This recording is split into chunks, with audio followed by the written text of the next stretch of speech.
Hi, this is Jana with DMT Institute, and today I want to look at the activity under spatial reasoning called pattern blocks and share some different things that you can also do.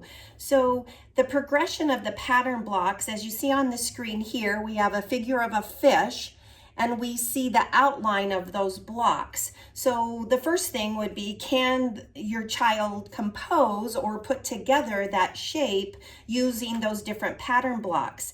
If they can do that, then have them decompose or take their shape apart, and now can they create that figure, that shape going the other direction? So for this fish, if we think about, okay, am I going to have it turn the opposite? Then we would think about building it that other direction and what that would look like. So that's another extension of this pattern block activity of creating the shape going the opposite direction. Another one is just even rotating it. What if the front or head of the fish is pointing down? Now what would that look like? So anytime we change that orientation of that design, we're working on that mental rotation under spatial reasoning, which are critical skills in the STEM field. Another thing I want to share with you, there's lots of templates in here, and the next part would be taking away those inside lines. Now, how might they create this butterfly with different pattern blocks? And if they create it one way, we can talk about, oh, could you create it again with fewer pattern blocks or maybe more pattern blocks?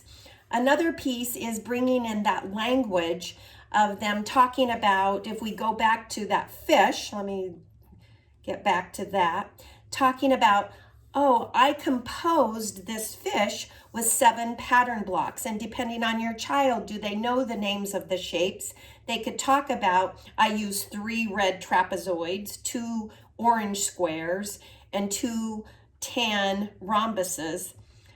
For that total of 7. So again, just bringing in that language of talking about the different pattern blocks. Another fun one is to just have your child create any figure and again, be able to describe it. The last activity I want to talk about is using that technical language. So if I say I built this fish, what would the directions be that I would give a person that I would want them to create this same figure? And there's an example in here that you can follow or you can create your own. So have fun with pattern blocks.